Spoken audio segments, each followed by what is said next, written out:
দুটো একটা মিনিট আপনাদের কাছে চেয়ে নেব। এই গজলের উদ্দেশ্য কিন্তু শুনলাম, অনেকজন অনেক কিছু বুঝলো, অনেক হাসলো, অনেক কিছু হলো, কিন্তু এই গজলের উদ্দেশ্যটা কি? খারাপ কিছু না। আমাদের উদ্দেশ্য হলো এটাই যে আমি তুলে ধরলাম, ও বললো মায়ের সম্মান বেশি, আমি বললাম বাপের সম্মান বেশি। কিন্তু কেন? এই দুনিয়াতে দেখবেন যখন জলসা হয়, কালকে অনুষ্ঠান হবে, মৌলানা সাহেবরা আসবে।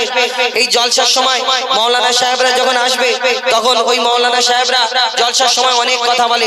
ও আমার বাবাজিরা, মায়ের পায়ের তলায় জান্নাত, মাকে খুশি করলে আল্লাহ খুশি হবে, মাকে মায়ের সম্মান এই, মায়ের সম্মান ওই। কিন্তু এই মাকে আল্লাহ সম্মান দিয়েছে, মৌলানা সাহেব জুম্মার দিন খুতবার সময় অনেক সময় বলে থাকে, কিন্তু কতজন স্পেশাল করে বাপের কথা তুলে ধরে?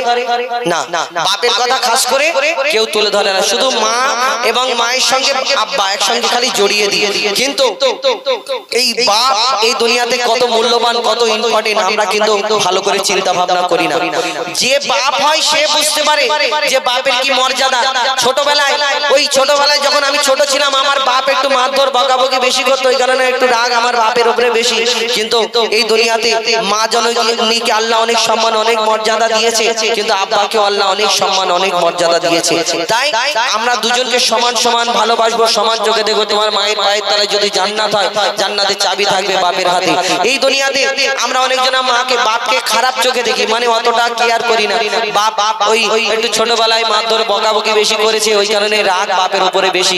কিন্তু বাপ যদি বকাবকি না করতো, তুমি বড় হয়ে চুল্লুখোর হবে, মদখোর হবে, জুয়ারি হবে, ওই স্কুলের ধারে ঘোরাফেরা করবে, উল্টো পাল্টা কাজ করবে, এ তো বাপের বদনাম। এইখান থেকে নিয়ে কিয়ামত পর্যন্ত বাপের নামেতে ছেলের পরিচয় হবে। এই দুনিয়াতে মুখ ফাটে, বুক ফাটে না, বলে না? মা একটা এমন জিনিস, হয়তো মা যদি একটা সন্তান চুরি করে কেউ এসে দাঁড়িয়ে থাকে, মা বুকে জড়িয়ে ধরে বলবে, আহা আমার ছেলে চুরি করিনি। এটা হলো মায়ের মন নরম। কিন্তু আমাদের জীবনে যেরকম ঘরেতে যদি ছাদ না থাকে, বিনা ছাদের ঘর, কখন পানি আসবে, কখন ঝড় আসবে, ওই রকম বাপ না থাকলে বিনা ছাদের ঘর যেমন, তেমন আমাদের জীবনটাও বিনা ছাদের জীবন মতো হয়ে যাবে। বাপ হলো আমাদের ছাদ মাথার। এই দুনিয়াতে বাপকে সম্মান করবে, ভালোবাসবে। মা দেখবেন এই কাকে করে তুলে সামনে দেখায়, কিন্তু মায়ের ইচ্ছা যে আমি যতদূর দিকে আমার সন্তানও ততটুকু দেখে। কিন্তু বাপ কাঁধে করে নিয়ে ঘরে, মাথায় তুলে করে নিয়ে ঘরে। কেন? বাপ চায় আমি যতদূর দিকে আমার উপরে যেন আমার ছেলে সন্তান দেখে। এই দুনিয়াতে অর্থাৎ বাপকে আমরা সম্মান করব, ইজ্জত করব, ভালোবাসা দেব। এই দুনিয়াতে আপনার বাপ যদি লক্ষ লক্ষ টাকার মালিক হয়, আপনার কামাইয়ের 500 টাকা যদি আপনার বাপের হাতে একবার দেন না, তাহলে কি হয়?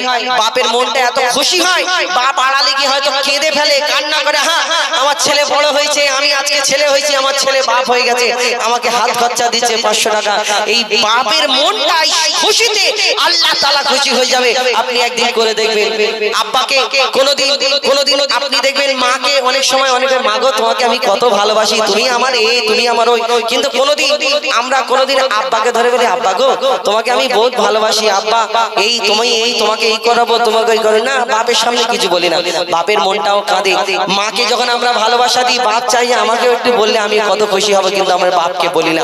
এই দুনিয়াতে আমরা বাপ, এই দুনিয়াতে কি জিনিস আমরা অত হয়তো কেয়ার করি না। যখন আমরা বড় হই, আমার ছেলে পুলে কষ্ট দেয়, তখন মনে কষ্ট হয়। আমি মনে করি, হ্যাঁ আমার আব্বা যদি বেঁচে থাকতো, আমি পা দুটো জড়িয়ে আব্বার কাছে ক্ষমা চাইতাম, হয়তো আমার মতো আমার আব্বা এরকম কষ্ট পেয়েছে। কিন্তু তোমার সেই দিনটা থাকবে না, তোমার আব্বাকে গিয়ে ক্ষমা চাইবে, তোমার বাপ হয়তো বেঁচে থাকবে না, হায়াতে থাকবে না। অর্থাৎ যাদের বাপ আছে কদর করবেন। একবার আব্বাকে হাতটা ধরে একবার বাপকে কোনোদিন ভালোবাসার সঙ্গে কথা বলবেন, দেখবে বাপ এত খুশি হবে, এত খুশি হবে, মা থেকে বেশি আব্বা খুশি হবে। কিন্তু আমরা আব্বার কদর বুঝি না। সবাই মাকে ভালোবাসি, মাকে ভালোবাসতে হবে। আমার নবী 3 বার মায়ের কথা বলেছেন, মাকে অনেক সম্মান, অনেক মর্যাদা দিয়েছে, কিন্তু বাপকে আল্লাহ অনেক সম্মান মর্যাদা দিয়েছে। বাপকে ভালোবাসবেন। আপনি দুনিয়াতে মাকে ভালোবেসে মনে করে জান্নাতে যাওয়ার, বাপকে যদি উল্টো পাল্টা বলে আল্লাহ জান্নাতে দেবে না। এই আমাদের এটাই উদ্দেশ্য যে আমাদের জন্য বাপ কি কি করে, মা কি কি করে। আমাদের জন্য দুজনাই ইম্পর্টেন্ট। আমাদের বলার মধ্যে ভুল ত্রুটি বেয়াদবি হলে ছোট ভাই বোনদের সাথে ক্ষমা করবেন, দোয়া করবেন। এবং আমাদের শেষ গজল এই বড় দীঘাকে নিয়ে, ছোট্ট একটি গ্রামবাসীকে নিয়ে গজল বলে আমরা অনুষ্ঠান এখানে সমাপ্ত করব। কবি এই বড় দীঘা নূরের সাজে সেজেছে, এই বড় দীঘা নূরের সাজে সেজেছে, এই বড় দীঘা নূরের সাজে সেজেছে। প্রতি ঘরে ঘরে ঘরে ঘরে ঘরে ঘরে, প্রতি ঘরে ঘরে রহমত খোদার ভরেছে। এই বড় দীঘা নূরের সাজে সেজেছে, এই বড় দীঘা নূরের সাজে সেজেছে।